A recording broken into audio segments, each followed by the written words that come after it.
आपण ऐकत आहात लिसन टू री. ब. मध्ययुगीन महाराष्ट्र. प्रास्ताविक. इतिहासाच्या अभ्यासाच्या दृष्टीने ऐतिहासिक कालखंडाचे 3 भाग पडतात. अ. प्राचीन, ब. मध्ययुगीन, क. अर्वाचीन. मध्ययुगीन कालखंडात महाराष्ट्रामध्ये विविध घराण्यात सत्तेसाठी सत्ता संघर्ष झाला. त्यातून महाराष्ट्रामध्ये यादव, सल्तनत मुघल व मराठा सत्तेची स्थापना झाली. अ. यादव कालखंड. महाराष्ट्राच्या इतिहासात यादव काळाला अनन्यसाधारण महत्त्व आहे. याच कालखंडात मराठी भाषेतील वाङ्मय निर्मितीला सुरुवात झाली. यादव राज्यकर्त्यांना मराठी भाषेबद्दल प्रचंड प्रेम होतं. भिल्लम पाचवा, सिंघन द्वितीय, कृष्णदेव, महादेव व रामचंद्र यांच्यासारखे कर्तबगार राजे, हेमाद्रीसारखे विद्वान प्रधान, भास्कराचार्य, बोबदेवसारखे महान पंडित याच काळात होऊन गेले. 13व्या शतकात संत ज्ञानेश्वर, संत नामदेव यांसारखे संत महात्मे देखील होऊन गेले. त्यांनी लोकजीवनास वेगळे वळण लावण्याचे ऐतिहासिक कार्य केले. चक्रधरांनी पंथीय भाषा म्हणून लोकभाषा मराठीचा अंगीकार केला. यादवांनी प्रचंड साम्राज्य विस्तार करून आपली स्वतंत्र राजधानी प्रस्थापित केली. त्याचबरोबर स्वतंत्र प्रशासकीय व्यवस्था, लष्कर, नाणी निर्माण केली. यादवांच्या काळात कला व स्थापत्य क्षेत्रात प्रचंड प्रगती घडून आली. या सर्व कारणांमुळे हा कालखंड प्रगत होता असे दिसून येते. एक. राजकीय परिस्थिती. कल्याणीच्या चालुक्यांच्या पाडावानंतर दक्षिणेत 3 प्रबळ सत्तांचा उदय झाला. कर्नाटकात होयसळ सत्ता, आंध्रात काकतीय सत्ता आणि महाराष्ट्रात यादव सत्ता. यादवांचा प्रधान हेमाद्री याने चतुर्वर्ग चिंतामणी हा ग्रंथ लिहिला. यामध्ये त्याने यादवांच्या देवगिरीच्या राजांची वंशावळ दिली आहे. सुबाहूचा पुत्र दृढप्रहर हा या वंशाचा मूळ पुरुष मानला जातो. गुजरातमधील द्वारकेतून तो दक्षिणेत आला. श्रीनगर, सिन्नर जिल्हा नाशिक येथे त्यांनी आपली राजधानी बसवली असे वर्णन हेमाद्री याने केले आहे. तत्कालीन साहित्य व लेख यामधूनही यादव राजाविषयीची माहिती मिळते. दृढप्रहरचा मुलगा सेऊणचंद्र याने सेऊणपूर या नावाचे शहर बसवले. त्याच्या नावावरून त्या प्रदेशाला सेऊण देश असे संबोधले जाऊ लागले. सेऊणचंद्राच्या वारसदारांनी प्रारंभी राष्ट्रकूटांचे व नंतर कल्याणीच्या चालुक्यांचे शासन काही काळ चालवले. चालुक्य राजकर्ता सोमेश्वर चतुर्थ हा अकार्यक्षम होता. त्याचा फायदा 5वा भिल्लम यादवने घेऊन त्याच्या राज्यातील श्रीवर्धन, प्रत्यंडक, परांडा, मंगलवेष्टक, मंगळवेढा ही ठाणी लष्करी कारवाई करून जिंकून घेतली.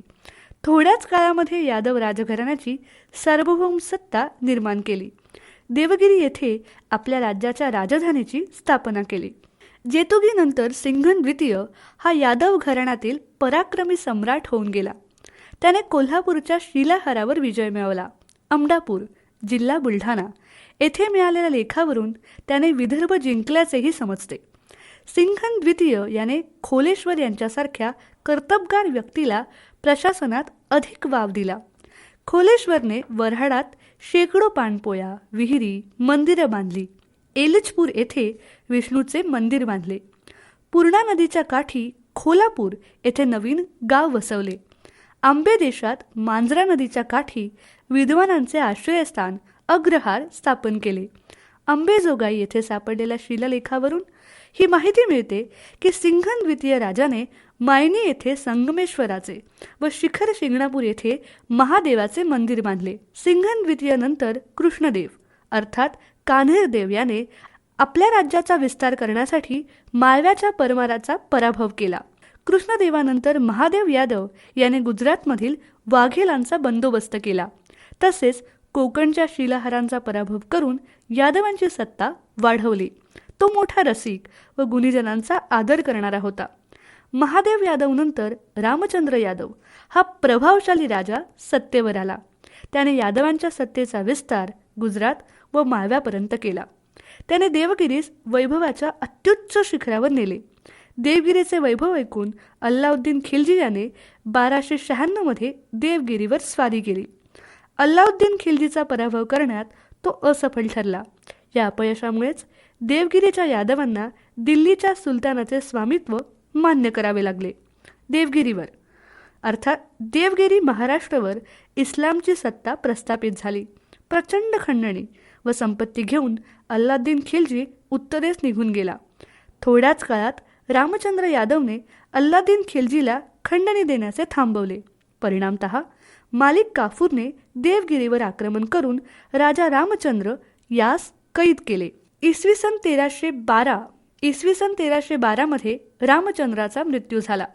रामचंद्र यादव हा यादव वंशातील श्रेष्ठ राज्यकर्ता होय. त्याच्या काळातील यादवांची सत्ता वैभवाच्या शिखरावर पोहोचली होती. यादवांचे साम्राज्य उत्तरेस नर्मदा नदीपासून ते दक्षिणेस तुंगभद्रा नदीपर्यंत आणि पश्चिमेस अरबी समुद्रापासून अनंतपूर आणि पूर्वेला आंध्र प्रदेशातील कर्नूलपर्यंत पसरलेले होते. शंकरदेव उर्फ सिंघन तृतीय हा यादव घराण्यातील शेवटचा सम्राट होय. त्याने दिल्लीच्या सुलतानास खंडणी देण्याचे थांबवून त्यांचे वर्चस्व झुगारून दिले. परिणामतः अल्लाउद्दीन खिलजीने मालिक काफूरला सैन्यासह पुन्हा देवगिरीच्या स्वारीवर पाठवले. या स्वारीत मालिक काफूरने शंकरदेवाचा इसवी सन 1312 मध्ये पराभव केला. मालिक काफूरने देवगिरी हे दक्षिणेकडील मुस्लिम सत्तेचे पहिले केंद्र बनवले. अल्लाउद्दीन खिलजीचा इसवी सन 1316 मध्ये मृत्यू झाला. याच्या मृत्यूनंतर दिल्लीच्या तख्तासाठी संघर्ष सुरू झाला.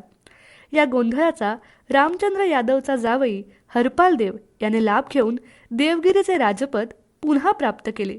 परंतु थोड्याच काळात मुबारक खिलजी याने देवगिरीवर स्वारी करून हरपाल देव याचा पराभव केला. अशा प्रकारे देवगिरीवरील यादवांची सत्ता कायमचीच संपुष्टात आली. खिलजी घराण्यानंतर देवगिरीवर तुघलक घराण्याची सत्ता स्थापन झाली. महम्मद बिन तुघलक याने इसवी सन 1327 मध्ये आपली राजधानी दिल्लीवरून देवगिरीस आणली. देवगिरीस दौलताबाद असे नाव दिले. यादव काळात सत्तेचे केंद्रीकरण हे राजाच्या हाती होते. प्रशासनाच्या सोयीसाठी प्रधानाकडे वेगवेगळी खाती सोपवली होती. साम्राज्य हे राज्यांमध्ये विभागले होते. काही राजांनी यादवांचे मांडलिकत्व देखील स्वीकारले होते. 2. आर्थिक परिस्थिती. शेती. शेती केंद्रित आर्थिक जीवन प्राचीन काळापासूनच प्रचलित होते. यादव कालखंडातही आर्थिक जीवनाचा तो कणा होता. शेतीमध्ये ज्वारी, तांदूळ, गहू, तूर, हरभरा, तीळ इत्यादी पिकांचे उत्पादन घेतले जाई. शेती ही पावसाच्या पाण्यावर अवलंबून असली तरी विहिरी, कालवे यामार्फत शेती उत्पादन घेतले जाई. शेतसारा. खेडेगाव हे स्वायत्त अशा राज्याचा एक प्रमुख घटक होता. खेड्यांमधील शेतीची मालकी ही त्या खेड्यातील कुटुंबाकडेच असे. पाटील हा त्या खेड्याचा प्रमुख होता. प्रमुख या नात्याने आपल्या गावचा सारा वसूल करून सरकारात भरणे तथा संबंधित अधिकाऱ्याकडे पोहोचवण्याचे काम पाटलांना करावे लागत होते. शेतीचा आकार, प्रकार, येणारे पीक, सुपीक नापीक पोत इत्यादी गोष्टींचा विचार करून शेतसारा आकारला जात असे. स्वयंपूर्ण खेडी. कृषीप्रधान खेड्यांचा प्रमुख आधार म्हणजे शेतकरी वर्ग. त्यांच्या सर्व प्रापंचिक व व्यावसायिक गरजा गावातल्या गावातच भागवल्या जात होत्या. त्यासाठी सर्व प्रकारचा कारागीर हा खेड्यातच उपलब्ध होत असे. शेतकऱ्यांची वर्षभर पडतील ती कामं त्या कारागिराने करायची. त्या मोबदल्यात शेतकरी त्या कारागिरांना आपल्या शेतीतील पिकाचा काही हिस्सा उदरनिर्वाहासाठी देत असे. यासच बलुते असे म्हटले जाई. समाजात 12 प्रकारची बलुती होती. त्यांनाच समाजात 12 बलुतेदार या नावानं संबोधलं जाई. आठवडे बाजार. पंचक्रोशीतील एखाद्या मोठ्या गावात आठवडे बाजार भरत असे. छोट्या छोट्या खेड्यांमध्ये उपलब्ध न होणाऱ्या वस्तू किंवा पदार्थ हे लोक आठवडे बाजारातून खरेदी करत असत. भाजीपाला, धान्य, कडधान्य, लाकूड फाटा इत्यादीपासून ते सोने, चांदी, मोत्यांपर्यंतच्या सर्व वस्तूंची खरेदी विक्री ही आठवडे बाजारातच होई. जीवनावश्यक व शेतीपूरक वस्तूंना प्रचंड मागणी असे. आर्थिक व्यवहार हे रोख पैशाच्या स्वरूपात व वस्तुविनिमय पद्धतीनं होत असे. व्यापारी पेठा. देवगिरी ही यादवांची राजधानी होती. त्यांनी राजधानीला वैशिष्ट्यपूर्ण व्यापारी व उद्योगधंद्याचे केंद्र बनवले. तत्कालीन कालखंडात जवाहिरांच्या व्यापारासाठी देवगिरीची विशेष ख्याती होती. हिऱ्यांना पैलू पाडणे, सोन्या चांदीचे कलाकुसरीचे दागिने बनवणे इत्यादी कलाकुसरीची कामे तिथे केली जात होती. मार्को पोलोने आपल्या वृत्तांत देवगिरीमध्ये विशेष माहिती लिहून ठेवली आहे. त्या काळात कोल्हापूर व मिरज येथील व्यापारी पेठाही प्रचंड प्रसिद्ध होत्या. 12व्या शतकात मोठ्या शहरांमध्ये व्यावसायिक व व्यापारी यांचे संघ होते व उद्योगधंदे. यादव काळात उद्योगधंद्यांमध्ये महाराष्ट्र हा अग्रेसर होता. प्राचीन काळापासूनच भारताचे कापड हे जगभर प्रसिद्ध होते. विणकामासाठी प्रसिद्ध असलेली पैठण, नगर, चौल व ठाणे इत्यादी केंद्रे आपापला नावलौकिक ठेवून होती. 13व्या शतकात या शहरांना उत्तम कापड निर्मितीसाठी जगात ओळखलं जाऊ लागलं. मखमलीचे कापड विणण्यासाठी एकट्या ठाणे शहरात 5000 विणकर कार्यरत होते. चौल हे कापूस उत्पादनासाठी प्रसिद्ध होते. यावरून या व्यवसायाची ख्याती किती होती हे समजून येते. रेशमाच्या बारीक तंतूने विणलेल्या व त्यावर सुबक जरतारीचे नक्षीकाम केलेल्या पैठणीसाठी पैठण ही बाजारपेठ सर्वत्र प्रसिद्ध होती. त्या काळी सूक्ष्म धाग्यांनी विणलेली वस्त्रे प्रसिद्ध होती. कलाकुसरीच्या कामाबद्दल नंदुरबार व देवगिरी येथील कुशल कारागीर प्रसिद्ध होते. याच काळात महाराष्ट्रात चर्म उद्योग भरभराटीला आला. वसई बंदरामध्ये जहाज बांधणीचा उद्योग मोठ्या प्रमाणात चालत होता. कापड शिवणे, तेल गाळणे, बैलगाडा बनवणे इत्यादी उद्योगधंदेही सुरू होते. थोडक्यात या सर्व उद्योगधंद्यांमुळे यादवकालीन महाराष्ट्रातील अर्थव्यवस्था समृद्ध होत होती. यादव काळामध्ये कापड, कापूस, सूत, चामडे, हस्तिदंत, चंदन, नारळ, तीळ इत्यादी वस्तूंची निर्यात होत होती. तसेच सोने, चांदी, शिसे, तांबे, कथिल इत्यादी धातू व अरबी घोडे यांची आयात केली जाई. आयात निर्यात व्यापार जयगड, कल्याण, ठाणे, दाभोळ, बानकोट इत्यादी बंदरातून चालत असे. कोकणात मुस्लिम व्यापाऱ्यांनी आपले बस्तान चांगल्या प्रकारे बसवले होते. महाराष्ट्रात यादवांनी स्वतःची नाणी पाडली होती. त्यांची सोन्याची नाणी होती. त्यावर गरुडाचा छाप होता. निष्क, गदान, होन, वराह, फनम, आसू ही सोन्याची नाणी चलनात होती. 3 धार्मिक परिस्थिती. यादव काळापर्यंत वैदिक धर्मास प्रचलित हिंदू धर्माचे पूर्ण स्वरूप प्राप्त झाले होते. त्या काळात महाराष्ट्रातील बहुसंख्य लोक हिंदू होते. रामायण, महाभारत, स्मृती व पुराणे या ग्रंथांचा समाज मनावर प्रभाव होता. वैदिककालीन यज्ञ विधीचे स्तोम बऱ्याच अंशी कमी झाले होते. त्याऐवजी व्रतवैकल्ये, उपवास, मूर्तीपूजा, दान देणे, तीर्थयात्रा करणे या गोष्टींना समाजात अत्यंत महत्त्वाचे स्थान मिळालेले होते. दानधर्म आणि तीर्थयात्रा या 2 गोष्टींना हिंदू धर्मात अनन्यसाधारण महत्त्व होते. तीर्थयात्रा केल्याने पुण्य व मोक्ष मिळतो अशी भावना देखील त्या काळी होती. त्र्यंबकेश्वर, रामटेक, पंढरपूर, लोणार, औंढा नागनाथ, परई वैजनाथ, वेरूळ घृणेश्वर, भीमाशंकर, पैठण, नाशिक, नेवासे ही प्रसिद्ध तीर्थस्थाने होती. इतर धर्म. यादव काळात बौद्ध धर्माला उतरती कळा लागली होती. बौद्ध धर्माची यावेळी फक्त कान्हेरी व कांपिल्य ही 2च केंद्रे सुरू होती. जैन धर्माचा यादव काळात चांगला प्रभाव होता. यादव काळात इस्लाम धर्मियांचे अस्तित्व नाममात्र असले तरी हिंदू व मुसलमान परस्परांच्या जवळ आल्याने त्यांच्यात सांस्कृतिकदृष्ट्या समन्वय झाला होता. सर्वधर्म समभाव हे हिंदू धर्माचे वैशिष्ट्य निदर्शनास येते. भक्ती संप्रदाय. समाजात एकीकडे वर्णव्यवस्थेचा अभिमान, जातीव्यवस्थेचे कडवेपणाने पालन करण्याचा आग्रह, अस्पृश्यतेची प्रथा हे सगळे होतं. तर दुसऱ्या बाजूला महाराष्ट्रातील नाथ, महानुभाव, वारकरी, लिंगायत हे भक्ती संप्रदाय समतेचा गौरव सर्वत्र करत होते. संत नामदेवांनी समतेची विचारधारा पंजाबपर्यंत पोहोचवली, तर संत चोखोबांची समाधी पंढरपूरच्या विठ्ठल मंदिरासमोर उभी करणे हे समतेचे प्रतीक होते. वारकरी संप्रदायाचे कार्य नक्कीच अभिनंदनीय आहे. स्वतः संत चोखोबाने काव्य करणे, व्यथा मांडणे हा विद्रोहच होता. ब्राह्मणांपासून शूद्रांपर्यंत वेगवेगळ्या जातीत जन्मलेल्या संतांनी समाजात आपल्या निस्सीम भक्तीद्वारे आदराचे स्थान प्राप्त केले. 4. सामाजिक व सांस्कृतिक जीवन. 1. जाती व व्यवसाय. यादव काळात हिंदू धर्मात पारंपरिक वर्ण व जातीप्रधान समाजरचना अस्तित्वात होती. ही समाजरचना उच्चवर्णीयांना सर्वार्थाने अनुकूल होती. सर्व फायदे उच्चवर्णीयांनाच प्राप्त होत असत. जाती जमातीमध्ये उच्च निचतेची भावना टिकून होती. सर्व जातींमध्ये विवाहाविषयक पारंपरिक बंधने काटेकोरपणे पाळली जात होती. जातीबाह्य वर्तन केल्यास त्या व्यक्तीला प्रायश्चित्त किंवा एखादे दिव्य करणे भाग पडे. भ्रष्ट व्यक्तीला जातीबाह्य ठरवून वाईट टाकले जात असे. समाजात एकत्र कुटुंब पद्धती प्रचलित होती. जन्मावर आधारित जाती व व्यवसाय होते. समाजात बहुसंख्य लोकांचा शेती हा प्रमुख व्यवसाय होता. याशिवाय प्रचलित जातीनुसार धोबी, गुरव, माई, चांभार, कुंभार, लोहार इत्यादी व्यवसाय होते. 2. स्त्री जीवन. यादवकालीन समाज हा पुरुषप्रधान समाज होता. परिणामतः स्त्रियांना समाजात दुय्यम स्थान होते. विवाहित स्त्रीला सासरच्या लोकांच्या मर्जीनुसार वागावे लागत होते. विधवांच्या वाटेला अपमानास्पद व कष्टाचे जीवन असे. समाजात बालविवाह व सतीची चाल अस्तित्वात होती.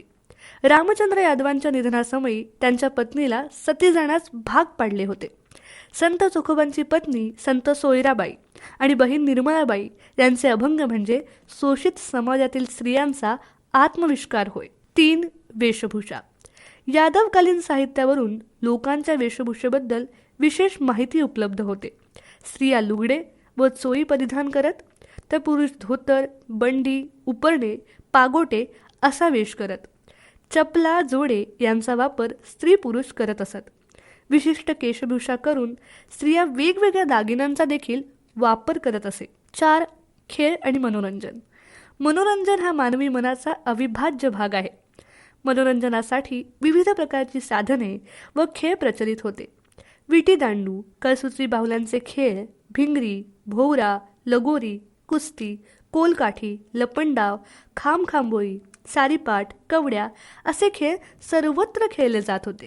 सण समारंभ, उत्सव व विशेष प्रसंगी नृत्य, गायन, वादन, नाट्य इत्यादी प्रकारच्या कार्यक्रमांचे आयोजन केले जात होते.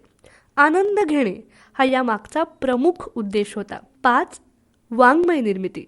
मराठी वाङ्मय निर्मितीच्या दृष्टीने यादव काळ हा समृद्ध आहे. मुकुंदराजने विवेकसिंधू व परमामृत या ग्रंथांची रचना केली. संत ज्ञानेश्वरांनी ज्ञानेश्वरी, अमृतानुभव.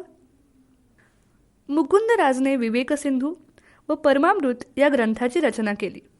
संत ज्ञानेश्वरांनी ज्ञानेश्वरी, अमृतानुभव, चांगदेव पासष्टी व सुमधुर अभंगांची रचना केली. संत नामदेवांनी नामदेव गाथा या ग्रंथाची रचना केली. संत चोखामेळा, संत सावतामाई, संत विसोबा खेचर, संत गोरा कुंभार, संत कान्होपात्रा, संत जनाबाई, संत नरहरी सोनार या सर्व संतांनी मराठी भाषेत सुंदर आणि अर्थपूर्ण अभंग रचना केल्या. याशिवाय महानुभाव साहित्यिकांनी याच काळात साहित्य रचना करून मराठी भाषेला समृद्ध केले. महानुभाव पंडित म्हाईंभट यांनी लीळाचरित्र व श्री गोविंद प्रभू चरित्र ही ग्रंथरचना केली. रुक्मिणी स्वयंवर, शिशुपालवध या काव्य ग्रंथांची रचना याच काळात मराठी भाषेत झाली. 6. सण व उत्सव. समाजाच्या संस्कृतीचे महत्त्वाचे अंग म्हणजे सण, उत्सव, सोहळे होय.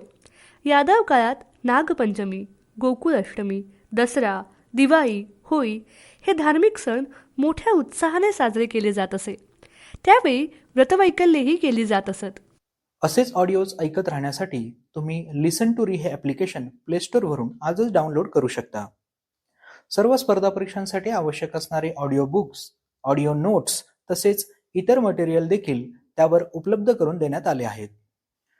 या ऑडिओसोबतच्या लिंकवर क्लिक करून तुम्ही ते ॲप्लिकेशन डाउनलोड करू शकता. 7. शिक्षण. यादवकालीन साहित्यातून शिक्षण व्यवस्थेविषयीची माहिती मिळते. त्या काळी मंदिराला जोडून पाठशाळा असत. तेथे लेखन, वाचन व व्यावहारिक शिक्षण दिले जात असे. उच्च शिक्षणासाठी पैठण, नाशिक येथील पाठशाळा प्रसिद्ध होत्या. तेथे अनेक विषयांचे अध्ययन अध्यापन केले जात असे. 8. कला. यादव काळात महाराष्ट्रामध्ये नृत्यकला, गायनकला, वादनकला, विणकाम कला, चित्रकला, शिल्पकला, नाट्यकला इत्यादी कला प्रकारांचा विकास झाला होता. या कला प्रकाराला सामान्य प्रजा, साधू संत, मांडलिक अधिकारी आणि यादव राजांकडून प्रोत्साहन मिळत असे. यादव राजा सिंघन द्वितीयाच्या दरबारामध्ये शारंगदेव हा संगीत तज्ञ होता. त्याने संगीत रत्नाकर हा ग्रंथ लिहिला होता. या ग्रंथात गायन, वादन, नर्तन, नाट्य इत्यादी कलांचे विविध प्रकार व बारकावे सांगितले आहेत. विशेष सण समारंभ व शुभप्रसंगी या कला प्रकारांचे आयोजन करून लोक कलेचा आस्वाद मिळवत असत. 9. हेमाडपंथी मंदिरे. यादवांच्या दरबारामध्ये हेमाद्री हा प्रधानमंत्री होता. त्याने स्थापत्य क्षेत्रातही सुधारणा केल्या.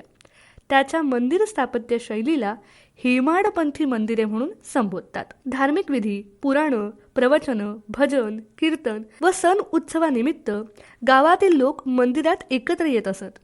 यादव काळात मंदिरं ही धार्मिक, सामाजिक व कला यांचे प्रमुख केंद्र बनली होती.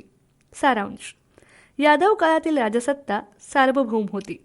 हा काळ राजकीयदृष्ट्या सामंतशाहीचा असला तरी यादव राजसत्ता सर्वस्वी अनियंत्रित नव्हती. तिच्यावर धर्मशास्त्राचे नियंत्रण होते. यादव राज्यकर्त्यांनी सांस्कृतिक विकासाला हातभार लावला.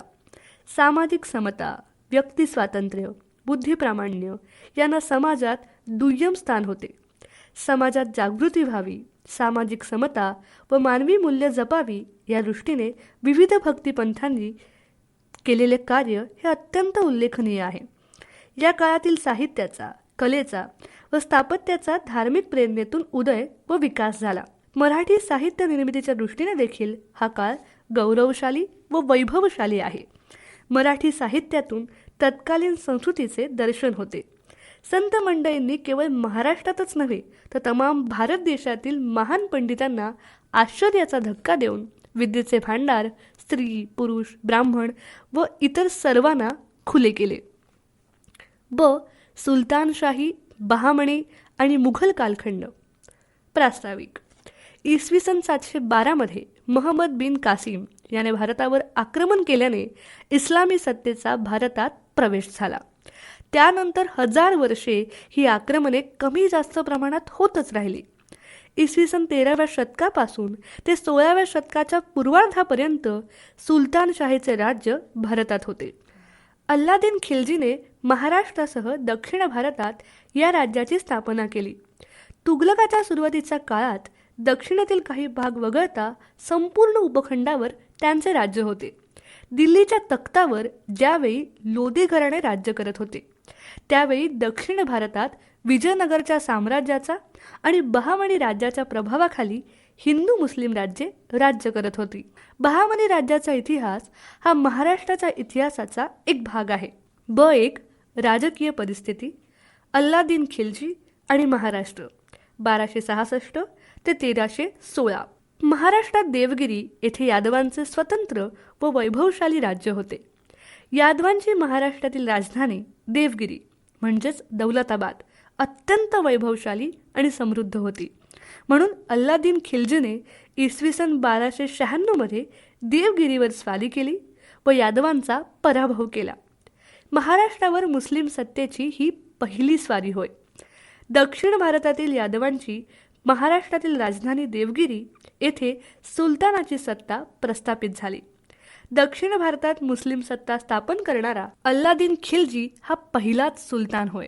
महम्मद बिन तुघलक आणि महाराष्ट्र 1325 ते 1355. राजधानी दिल्लीहून देवगिरीस.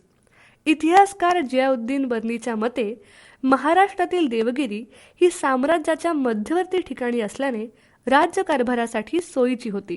शिवाय उत्तर व दक्षिण भारतात सत्ता प्रस्थापित करणे सोपे होते. राजधानी दिल्लीला परकीय आक्रमणाचा सतत धोका होता. सुलतानाचे राज्य उत्तर व दक्षिण भारतात पसरलेले होते.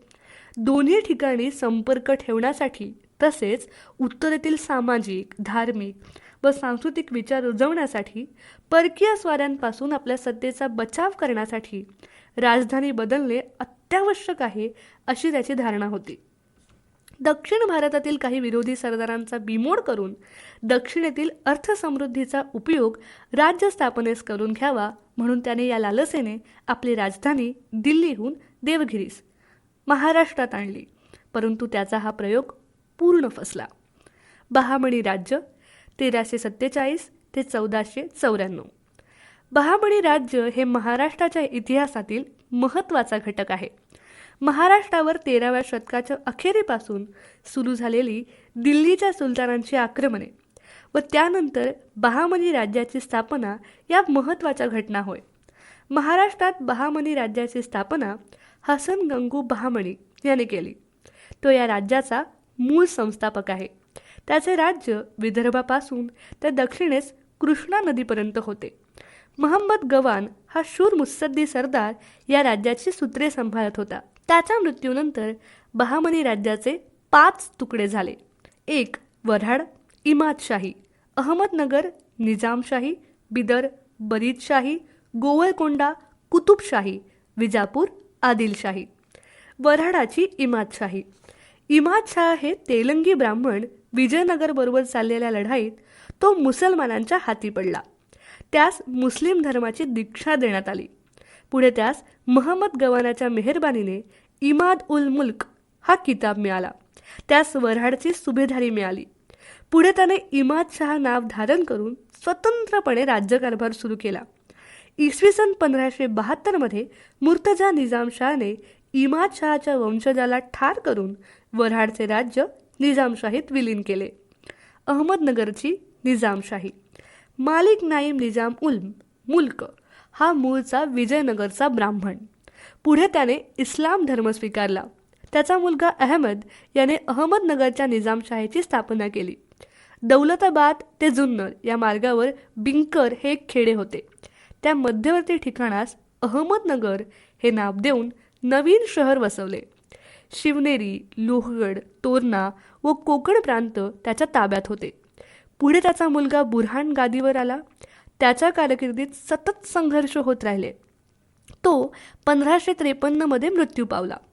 त्यानंतर हुसेन शाह, मुर्तजा निजामशाह, इस्माईल निजामशाह, बुरहान निजामशाह हे सुलतान होऊन गेले, पण ते अकार्यक्षम होते. त्यानंतर सत्तेवर आलेल्या चांद बीबीने निजामशाहीचे संरक्षण करून दक्षिणेच्या इतिहासात आपले नाव अजरामर करून ठेवले. विजापूरची आदिलशाही. विजापूरची आदिलशाही हे राज्य युसूफ आदिलशाह याने 1489 स्थापन केले. ही शाही पुढे 200 वर्ष टिकली. या सत्तेत दक्षिणेत निजामशाही व कुतुबशाहीशी सतत संघर्ष करावा लागला. या सत्तेचा विस्तार पूर्वेपासून पश्चिमेपर्यंत झाला. आदिलशाहीचा मुघलांशी संघर्ष सुरू असताना शहाजीराजे भोसले यांनी मोलाची कामगिरी बजावली. पुढे मुघल व मराठ्यांच्या बरोबरीतील संघर्षात ते राज्य कमकुवत बनले. दिल्लीचा बादशाह औरंगजेबाने ते राज्य इसवी सन 1686 जिंकून घेतले. मुघल कालखंड. सम्राट अकबर व महाराष्ट्र संबंध. संपूर्ण भारतात मुघलांचे साम्राज्य प्रस्थापित झाले होते. दक्षिण भारतातील विशेषतः महाराष्ट्रातील अहमदनगर व खानदेश ही स्वतंत्र राज्ये आपल्या अधिपत्याखाली आणण्याची सम्राट अकबराची राजकीय महत्त्वाकांक्षा होती. अकबराने स्वतंत्र राज्यांना आपल्या साम्राज्यात विलीन होण्याचा संदेश पाठवला. त्या संदेशानुसार खानदेशच्या अली खान सत्ताधीशाने अकबराचे सार्वभौमत्व स्वीकारण्याचे मान्य केले व मुघलांना अशीरगड व बऱ्हाणपूर ही महत्त्वाची ठाणी मिळाली. अहमदनगरच्या राणी चांद बीबीने अकबराचे हे आदेश धुडकावून लावले. सम्राट अकबराने शहाजहान मुराद व अब्दुल रहीम खान यांना अहमदनगर जिंकण्यासाठी महाराष्ट्रात पाठवले. त्यावेळी राणी चांद बीबी ही शूर स्त्री अहमदनगरचा राज्यकारभार सांभाळत होती.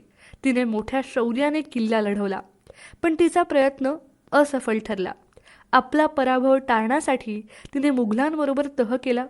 या तहाअन्वये समृद्ध वऱ्हाड प्रांत हे मुघल साम्राज्यात विलीन झाले. इसवी सन 1597 अहमदनगरच्या सुलतानाने वऱ्हाड प्रांत पुन्हा घेण्याचा प्रयत्न केला. म्हणून सम्राट अकबराने अबुल फजल यास वऱ्हाड प्रांत हस्तगत करण्यास दक्षिणेत पाठवले. त्याने अहमदनगरचा पराभव करून अहमदनगरचा किल्ला व वऱ्हाड प्रांत जिंकून घेतले. परंतु संपूर्ण अहमदनगर अकबरास काही जिंकता आलं नाही. शहाजहान व महाराष्ट्र संबंध.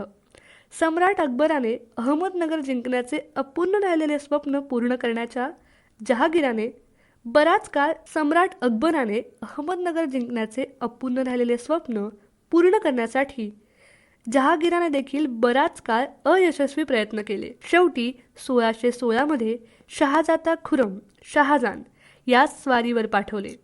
त्यावेळी मालिक अंबर हा मुस्लिम सरदार निजामशाहीचा कारभार सांभाळत होता.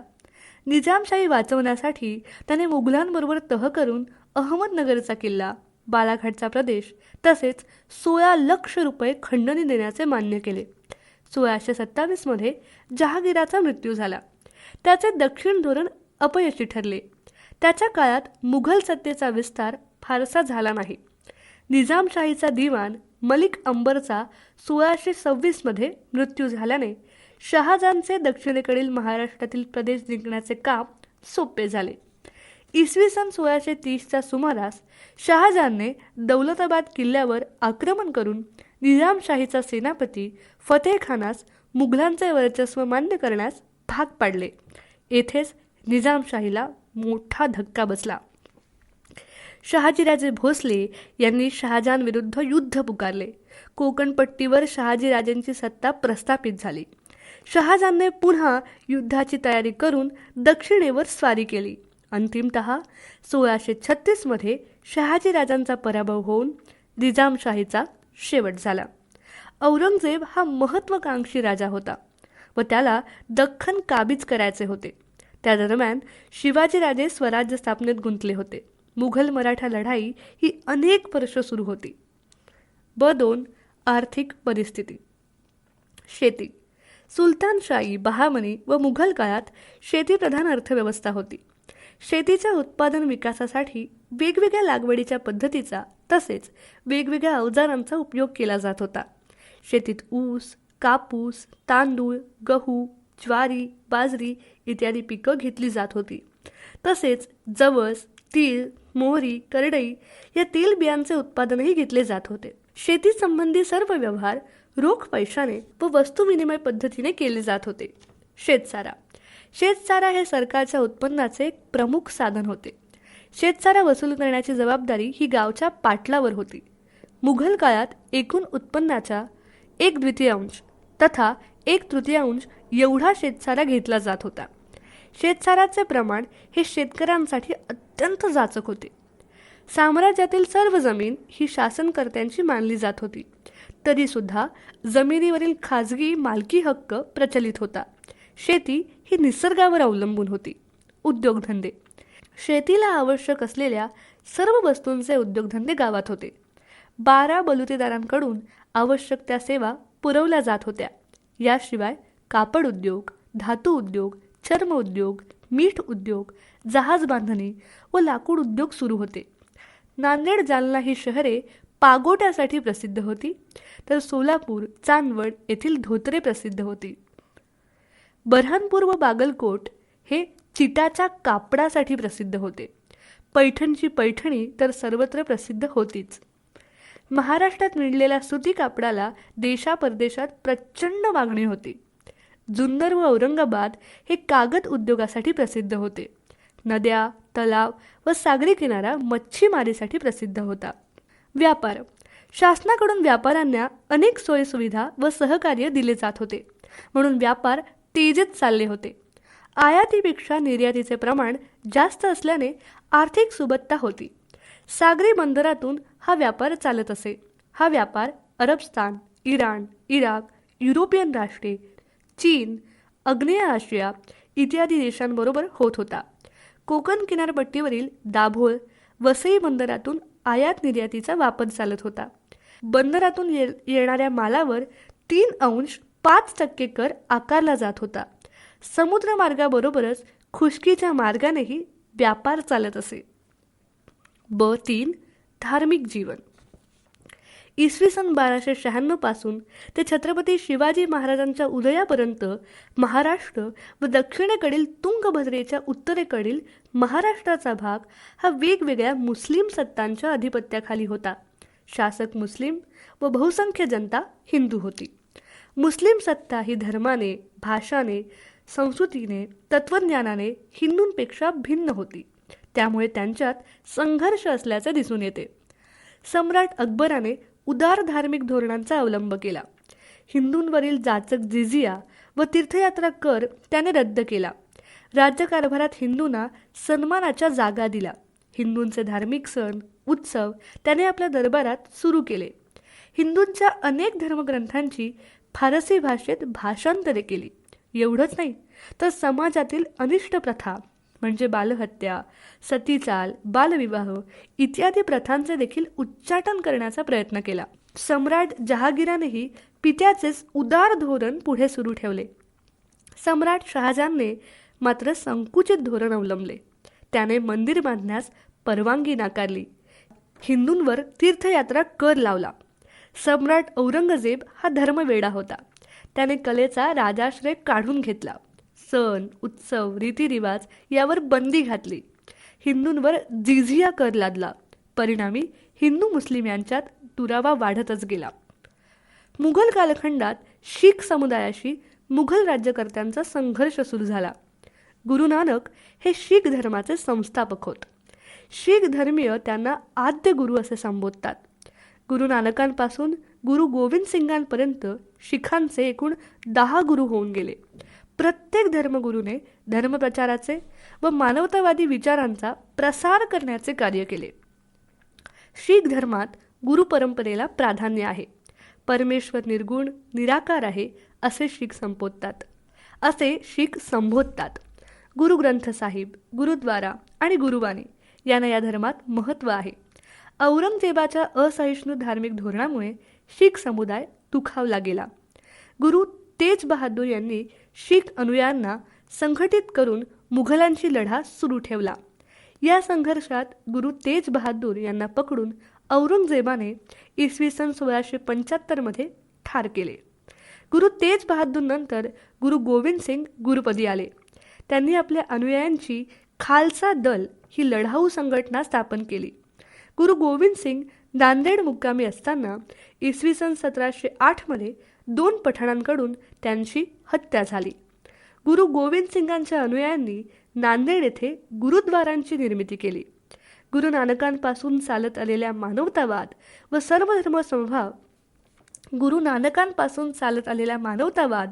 सर्वधर्म समभाव या विचारांचा उदात्त वारसा जपण्याचे कार्य पुढील काळात गुरुद्वारांच्या माध्यमातून केले जात आहे. ब4 सामाजिक व सांस्कृतिक जीवन. सुलतानशाही, बहामनी व मुघल कालखंडातील समाज मोठ्या संख्येने शेतीवर अवलंबून होता. शेतीला पूरक अन्य व्यवसाय ही मोठ्या प्रमाणात होते. शेती करण्यासाठी बहुतांशी लोक मोठ्या संख्येने खेड्यांमध्ये राहत होते. 12 बलुतेदारी पद्धती समाजात होती. ग्रामसंस्थेला विशेष महत्त्व होते. गावची सुरक्षा करणे, दिवाबत्तीची व्यवस्था करणे, गावातील जमिनीची व उत्पन्नांची नोंद करणे, सामूहिक सण साजरे करणे, गावातील भांडणतंटे सोडवणे इत्यादी कामं ही ग्रामसंस्थेला करावी लागत होती. गावचा प्रमुख पाटील असे. त्यास गावात मोठा सन्मान असे. ग्रामीण जीवन स्वयंपूर्ण होते. हिंदू समाजात जातीबद्ध समाज रचना प्रचलित होती. मुस्लिम समाजात शेख, पठाण, सय्यद व परदेशी मुस्लिम यांना श्रेष्ठ मानलं जात होतं. उलेमा, हकीम, काझी, सुफी परंपरेतील व्यक्तींना समाजात प्रतिष्ठा होती. राज्यकर्ता वर्ग, सरदार, जमीनदार यांचे जीवन विलासी होते. हिंदू मुस्लिम संबंध. हिंदू मुसलमान हे धार्मिकदृष्ट्या भिन्न होते, तरीसुद्धा सामाजिक पातळीवर त्यांच्यात आचारविचारांची देवाणघेवाण होत होती. हिंदूंच्या काही चालीरीती मुसलमानांनी स्वीकारल्या. उदाहरणार्थ पागोटे घालणे, स्त्रियांनी साडी नेसणे इत्यादी. इस्लाम धर्म स्वीकारलेल्या हिंदूंनी आपले परंपरागत रीतिरिवाज जपले होते. करमणुकीचे प्रकार, विलासीपणा, पडदा पद्धती, पायजमा कुर्ता या मुस्लिम पोशाख पद्धतीचा हिंदूंनी स्वीकार केला होता. सण उत्सवांचा परस्परांवर प्रभाव पडला होता. एकमेकांच्या सणात ते सहभागी होत होते. इस्लाममधील समतेचे तत्त्व हिंदू धर्मीयांना व विचारवंतांना पसंत पडले होते. स्त्री जीवन. स्त्रियांना समाजात दुय्यम स्थान होते. समाजात बालविवाह, बहुपत्नी विवाह, सतीची चाल या प्रथा अस्तित्वात होत्या. या अनिष्ट प्रथांची ती बळी ठरत होती.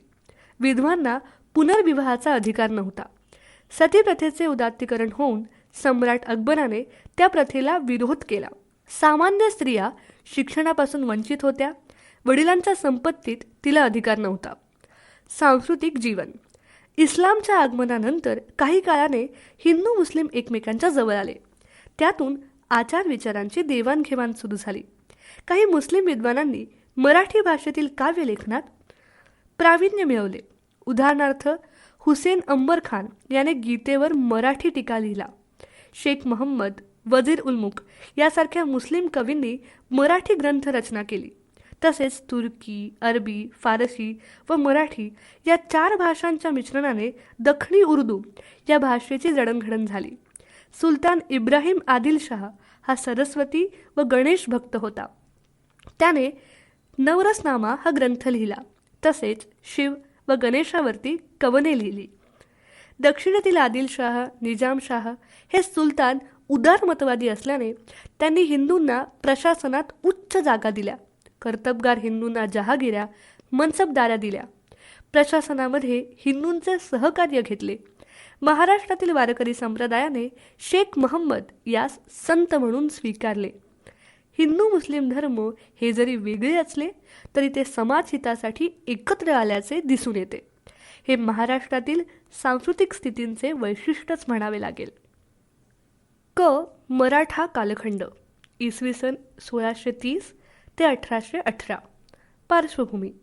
युगपुरुष छत्रपती शिवाजी महाराजांनी अत्यंत प्रतिकूल परिस्थितीत स्वराज्याची स्थापना केली.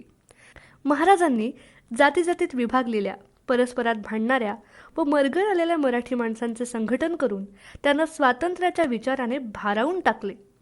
त्यांनी रयतेत स्वत्व व स्वाभिमान जागृत करून त्यांना स्वराज्य, स्वधर्म, स्वदेश, स्वसंस्कृती, स्वभाषा यांच्या रक्षणासाठी लढण्याची प्रेरणा दिली.